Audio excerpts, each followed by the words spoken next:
So not long to go now until the start of the Paralympics. We're going to have lots of coverage here on Off the Ball with thanks to Toyota and their hashtag Start Your Impossible campaign. And over the course of the build-up, we're going to be hearing from several of Ireland's Paralympic athletes. And the person who's going to be interviewing them is none other than, well, what's going to be soon, four-time Paralympian Ellen Keane. Ellen is with us now. How are you keeping, Ellen? Hey, I'm good. So you're going to be talking to Jason Smith, Patrick Monaghan and Nicole Turner over the next few weeks. And you'll be able to share your experience as well, because you're now going to be a four-time Paralympian. What age are you? I am 26. I had to think about that. I think everyone has to think about that, what age they are now. That is a ridiculous achievement. Like, do you sit back ever and think about it? I know sports people say, oh, no, I don't while I'm still in it. But, like, 4 Paralympic Games at the age of 26. There can't be many other athletes going to the Games who've been there at that age that many times. Do you know what, the amount of time that we've kind of had it on our hands recently, I did take some time to reflect on it. I wouldn't have been someone who would kind of appreciate all the things that I've done. But I think, especially as I've gotten older as well, I kind of have a few like pinch me moments where I'm like, oh, that was actually kind of cool what I did or what I'm doing. I saw you on the Late Late Show quite recently, and you were talking to Ryan Tubridy quite passionately, I think, about the importance of being called a Paralympic athlete rather than an Olympic athlete, because quite often whether people get confused or they just throw you all into the same bracket, and how you feel actually that recognition of being a Paralympic athlete is so important for the next generation to be able to see you. Has your attitude to being a Paralympic athlete changed over the course of your career from 2008, and how you talk about it and how you want other people to talk about it? Yeah, it definitely has. I've never enjoyed being called an Olympian, because I'm not, and I never will be, but I've never felt so passionate about correcting people, and I've never felt so passionate about the importance of acknowledging that I'm a Paralympian over an Olympian. I think when I was younger, I didn't really fully appreciate what the Paralympics was, in the sense that it is the biggest sporting event in the world for people with disabilities, but it's also one of the most covered sporting events in the world after the Olympics and the World Cup. And it's a really, really big deal. And I don't think I appreciated how big a deal it was until I kind of got older. And when people called me a Paralympian, I would kind of shy away from it. And that stemmed from my insecurities about my disability, because I was really embarrassed and had self-esteem issues and body confidence issues with my arm, and I wouldn't want to talk about my sport, and I wouldn't want to talk about being a Paralympian, because when I did that, it was me acknowledging that I had a disability. And then as I got older and I learned to embrace my arm, and I love my arm and my body and everything that my disability has given me, I love all that. And now when I get called an Olympian, it's people acknowledging all the hard work that I've done, but it's also people not acknowledging that I have a disability. So when I do get called an Olympian, I literally am like, no, I am a Paralympian, and I'm so proud to say it, and I'm so proud to talk about it, because that was the original purpose of the Paralympics, was to show society how you can integrate people with disabilities into society. And that is what the Paralympic movement continues to do. Yes, it's at a very high level for athletes, but it's also showing the world what people with disabilities can do. So I just think it's so important for me to constantly be proud of it and constantly correct people when they choose to call me an Olympian. It is a bit awkward when it's just an average person who says it to me, so I wouldn't really be as aggressive if someone walking on the street called me an Olympian. I would kind of just like laugh it off. But when it comes to people in the media, they're the ones that are educating people, and that's the reason why people on the streets are getting it wrong, because a lot of people in the media are still calling me an Olympian. And that's why on the Late Late Show I had to address the issue with Mr. Tubridy. Would you find that other Paralympians feel the same? Like, is this something you would have spoken about? Yeah, even in the green room before we walked out to go onto the Late Late, I think everyone knew that Ryan Tubridy was going to forget to say Paralympian and might say Olympian. So they all turn to me and they're like, by the way, if that happens, you are the one who has to say it. So everyone did want it corrected. And I know I got a lot of support. I did an Instagram post a few months ago about it. And I got a lot of support from athletes, not just in Ireland, but across the world. So it is definitely a conversation that Paralympians are starting to have and are starting to kind of be a bit more forward about. And I think they're a little bit braver about confronting media, because before, like, there wasn't a lot of media attention for the Paralympics. So now that we're getting more and more, I think people are like, okay, you're here, now get it right. Has that brought about a change in expectations for you and for Irish athletes then? Because it is no longer an add-on to the Olympics. There is now a depth of knowledge, I think, of Paralympians, of Irish Paralympians, of what they've achieved previously, of what they should be achieving, that actually you're not just going there to compete. People now will be watching Ellen Keane over the coming weeks and expecting you to deliver. No pressure. No pressure, no. But I don't think it really affects us athletes. I think it's something that we actually enjoy. It gives us a bit more validation, for one. It's really hard to go out and compete and represent your country when people don't know what you're doing and people don't care because they don't know. So having more of that interest and more of that pressure, you say, it is that validation that's going to push you forward, and knowing that the country are watching you and are supporting you and are hoping the best for you, it gives you that motivation to try that little bit harder. You got a bronze in Rio in 2016, so 5 years ago now. So are you being public about your expectations? I think you and I had this conversation privately.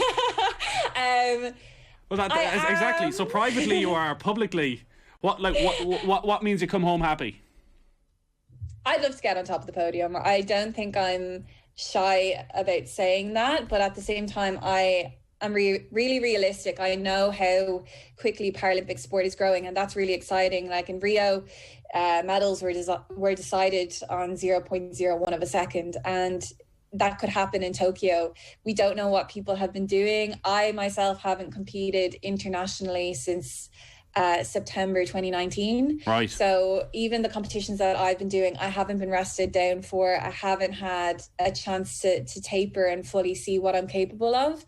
So, and even with that, I've actually been swimming really, really close to my PBs, and I'm really, really excited. So if I'm in that position, I'm a little bit curious as to where the rest of the world is. But at the end of the day, I am going there with my eyes set on the top prize, and if I can deliver, I'll be absolutely thrilled. But if I can swim my best and get a PB at the same time, I'll be just as happy. Yeah, that is a really strange situation to find yourself in, where sport moves so quickly. So many new competitors could have emerged over the last 18 months that you've never seen, that are suddenly going to arrive by your side in the pool.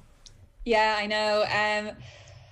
It used to get to me, not get to me, but I used to be a little bit like a deer in the headlights. I would be really aware of the people around me when I race, and I think that's something that I've worked on the past 5 years with my sports psych, Kate Kirby, just on focusing on the process itself and not focusing on the people around me.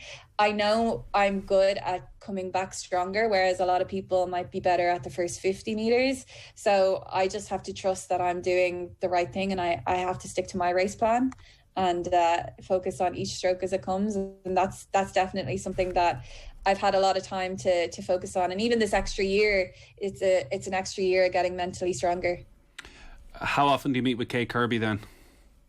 She actually texted me the other day and I forgot to reply, so probably not. So you're not in total need of her advice right now, which is probably a good place to be. Yeah.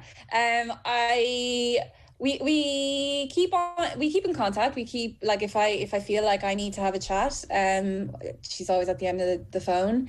But especially in the lead up to competition, it's just knowing that I'm confident in what I have to do. I feel like I need to talk to her maybe a bit more if I've had a bad race or I've had a few doubts. But at the moment, I feel like I'm in a really good place. Training is going really, really well. I know what my race plan is, and I'm constantly working on that. The more confident I get in the pool, so it's just getting the final touches in my head so that when I hit the water in Tokyo, I know exactly what I have to do. It is a bit insane when you think you went to a Paralympics at 13.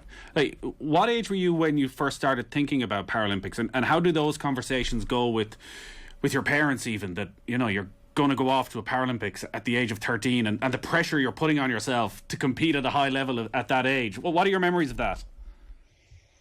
I remember there was kind of whispers about the Paralympics when I was maybe 11 years old. I didn't really fully understand what it was, because it hadn't been as televised, it hadn't been in the media a lot, so I didn't really know what it was.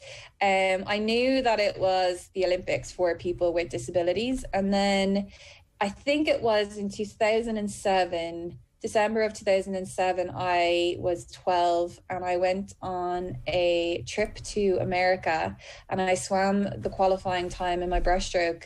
And I remember them saying, when I was there, them saying that, okay, you've got the qualifying time, you might be going, but your age might be an issue. So I think that was something that my parents were very good at, trying to keep me grounded and trying not to get me too excited about it, because I might go. And it's a bit of a weird thing when you think about a 13-year-old going to a Paralympic Games. But when I was there, I was treated the same as every athlete. We were all just there to compete. The only difference was that I had a chaperone. But now when I look back, I'm like, how did I do that? Like, I was so chilled. I remember I've never actually been to an opening ceremony, because I've always raced either day one or day two. And opening ceremonies tend to take a lot out of athletes. So it's advised that we rest and we stay back. And I remember I had never seen The Notebook before. And my roommate at the time had gone to the opening ceremony, and I stayed back and I was watching The Notebook, bawling my eyes out, and I had like my 100 fly the next day or something like that. So I was just going to say, The Notebook could take more out of you emotionally than actually going to the opening ceremony. Well, I know that now. Maybe that's what went wrong with my butterfly. Yeah, it's weird. It's just weird looking back now, because it kind of, for me, swimming is something that I've always done, and it never felt like I'm actively choosing to do this. I think in the past few months, especially having had time out of the pool, I've actively chosen that this is definitely what I want to do. But when I was that young, it was kind of just, oh, this is my life. So when I look back on it now, it was just like, oh, that's just one of those memories I have as a kid. It's not one of those kind of big things that happened to me, but yeah, for other athletes who might not understand how random it is. So do you still love it? Like, in these weeks leading up to the Paralympics, are you bouncing out of bed at 4:30 to go training in the morning? Like, are you, yes, this is exactly where I want to be in my life, or is there still a bit of, this is putting a lot of pressure on myself all the time? I hate, not that I hate, the grind of training and not really knowing what you're training for is really, really hard. And it's training when there's not really a goal or an end in sight that I struggle with. But now that the games are getting closer, I'm literally like getting so excited. Like, every session, I'm pushing myself so hard every session, and even the vibe amongst my teammates is getting so good. We're all really excited, and we're talking about like, oh, what suit are you going to wear, or do you know like what you're going to do the day before, or even simple things like we're preparing for the boredom of being stuck in our rooms. So we're all like, oh yeah, let's get Nintendo Switches. They'll keep us entertained. They're really light. So we're all just getting really, really excited. And I love racing. I can't wait to be back racing. And even like, I actively chose not to go to Europeans this year because I didn't want to put myself in any unnecessary risk or danger. So I decided to stay back. I decided to train. And I think that not going and not competing has kept me that little bit more hungry. And I think I'm just like, when I'm on the blocks in Tokyo, I'm just going to explode. Like, I'm just going to go for it because I haven't done it in so long. I think even just being there and being able to race and compete, that's going to be all the excitement and all the enjoyment that's going to take over, rather than the fear or the pressure of actually being there. Well, is that something that you would talk to Kate Kirby about and prepare yourself for, of actually making sure, having waited so long, you're able to talk about it in such a positive way right now, that you're not too excited actually when you get into the pool, that you don't use up too much energy in those vital moments before the race starts? Is it something you can prepare yourself for? That's where it comes back to just trusting the process of your race plan, and having a race plan for one, because there have been times in the past where I've kind of had a race plan and then I dive in and I go too fast or I slip the water. And do you know that when it's happening? Do you know that 25 metres in that actually, yeah. I'm in trouble here? Yeah, I do, because it's almost like a panic. You're almost like, I need to go as fast as I possibly can. So you try and go as fast as you possibly can, but you moving your arms and your legs as fast as you possibly can isn't actually doing you any favors unless you're catching water, and you're very aware that you're not catching any water when you start to slip the water. And that's what I'm kind of practicing and training at the moment, is just being confident in the least amount of strokes possible to get to the end of the pool, but do it fast. And that's where I'm getting my confidence from. The more I do it, the more confidence I'm getting from it, and the more I know I'm capable of doing it. Because you're so experienced now and you've been through it all before, and while these may be games unlike any other, are you having a lot of conversations with the other members of the Paralympic team about what they can expect, about how to make sure they make the most of their experience and they're not overawed and they're not wasting energy in the days, in the build-up, and how they can deal with the boredom? I think the really great thing about our squad and about how small our squad is that, unlike the country itself, we're able to see each other a lot more than other countries might be, and we know each other really, really well. So we have a lot of banter and we have a lot of fun together. And even like the staff, like we get on so well with the staff. And I think that's what we've worked on so much this year, especially in lockdown. We were working on it. It's just to try and build a good team environment where we can have a laugh, and that's really what we're working on. And as I said, we're all starting to get really, really excited. So I think we have such a bond with each other that if we are feeling a little bit down, you're able to pick up on that pretty easily if you notice your teammates. So you just might change the topic of conversation, and we know how each other tick now. So it's just making sure that we're there for each other, but at the same time making the selfish decisions for yourself so that it doesn't jeopardize your performance. To be honest, I think we're all just so excited to get out there, and we've got our Nintendo Switches ready to go. Have you got your Nintendo Switches? I wasn't sure if that was an appeal to like Smith's Toys it's not. Well, for a free Nintendo Switch. You have one. You'll take the games though. Is there any worry? Yeah. Should we be concerned that you might spend 12 hours a day up till 3 in the morning, like my kids try and do, playing Super Mario Brothers or something like that? Like, are you going to be coming back from the Paralympics saying, sorry, didn't get the medal, but completed 3 games on the Switch? Didn't get the medal, but catched all the Pokemon. Yeah, it might happen. No, there's actually more of a chance of me being stuck on TikTok. So that's actually why I got the Switch originally, because I was like, I need to get away from my phone and not be stuck on TikTok and then going to buy something random because of TikTok. Yeah, I think we've all kind of practiced what we need to do, and we've all kind of practiced how to keep our minds occupied, and we've all been told multiple times in the lead up to this games that we could be very, very bored. So I think a little bit of imagination is going to have to help us through as well. A few games of charades or something just to pass the evening. Yeah, and by. also because we're not allowed to touch, we're not allowed to like do cards or anything. So okay. So it's going to be a very, very different experience for everybody. I spy. What about your family and their thoughts then of you going over to these games? Because did they travel for the 3 previous games?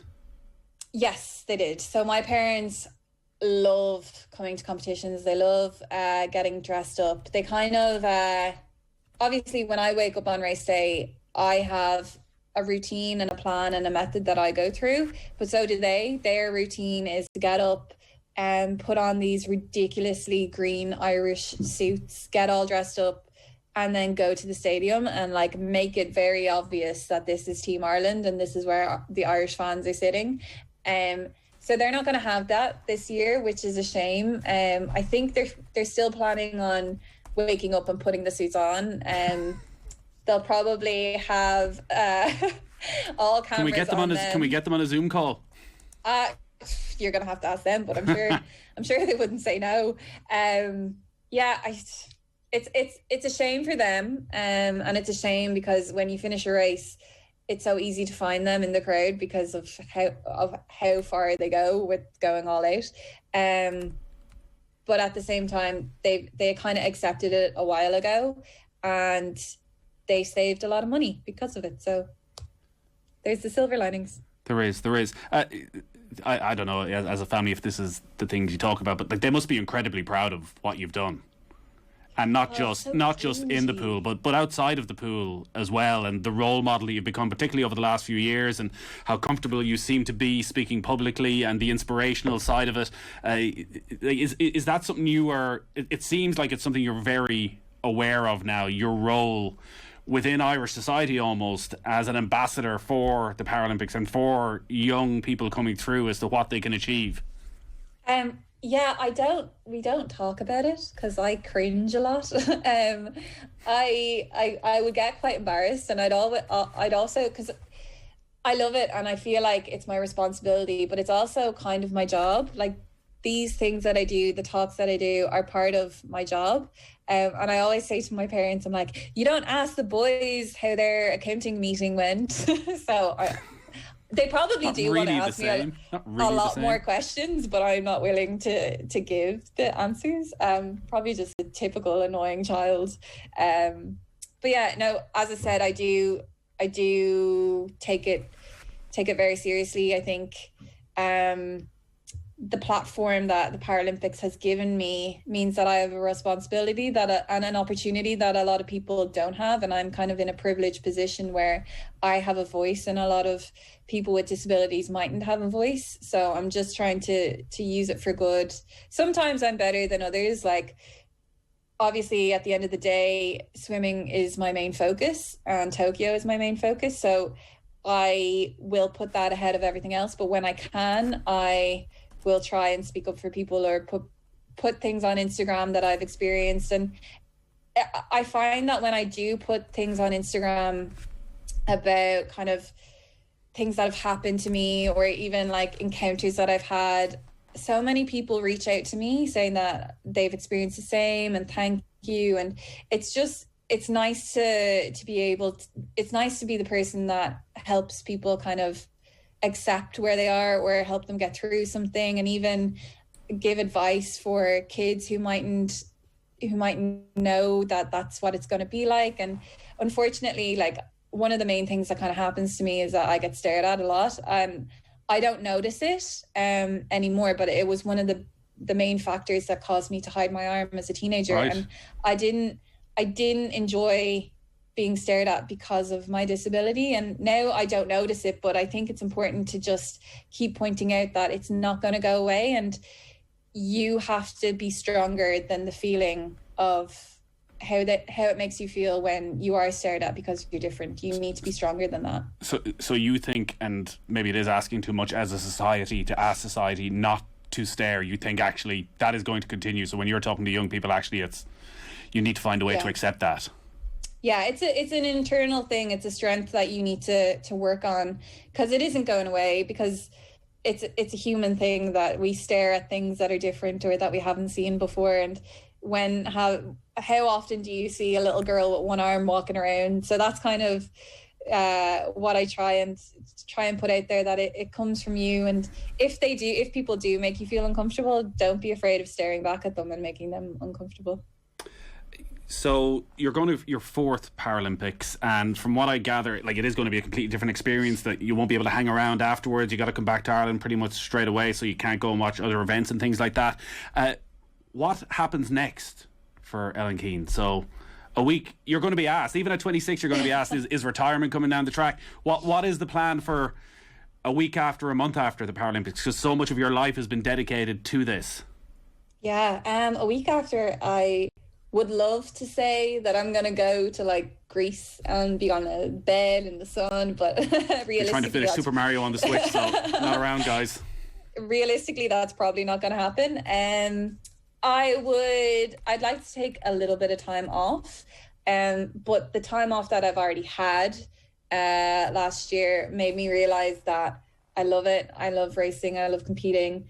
I think the hardest part about being an athlete is when you're maybe like 17, 18, 19, 20, because you're trying to figure out who you are, and you're trying to figure out like, what am I going to do after school? And you're trying to get through your exams, and you're trying to find a college course or degree that is going to set you up for life. And that was kind of, and even like friends, that they're all the hard things that you have to juggle. And now that I'm 26, I am like, I love swimming. I have a great life. I go training. Part of my job means that I'm fit and healthy, and I get to meet all these cool people and help people and travel the world. And I don't want to give that up. So I'm not going anywhere. I just need to figure out how I'm going to get to Paris. All right. Well, hopefully you'll be able to hear and off the ball on a regular basis as well as you've been for the last couple of years. I don't know if you ever answered Ciara McGeehan's question about peeing in the pool in the end. I don't think I will. Not like you're not busy at the moment, but over the next few weeks, all our Paralympic coverage is brought to you by Toyota and their hashtag Start Your Impossible campaign. You're going to be sitting in this seat, and you're going to be talking to Jason Smith, Patrick Monaghan and Nicole Turner. What are you going to want to find out? Well, for one, I train with Nicole every day, so I don't know. I'll have to pick her brain and might embarrass her a little bit. But also, all those three guys, I have actually memories with them from past games, so it will be interesting to see what they remember about me and what I remember about them. All right, a lot to look forward to. All of those interviews coming your way over the coming days and weeks on all of Off the Ball social channels and here on the radio show as well. As I say, brought to you with thanks to Toyota and their hashtag Start Your Impossible campaign. Ellen, if we don't talk to you between now and then, the very best of luck. We know what our expectations are, and we're going to be keeping a very close eye. We might check in with your parents as well then on those suits the night. Definitely do. Thank you very much. Thanks a lot, Ellen. Mind yourself.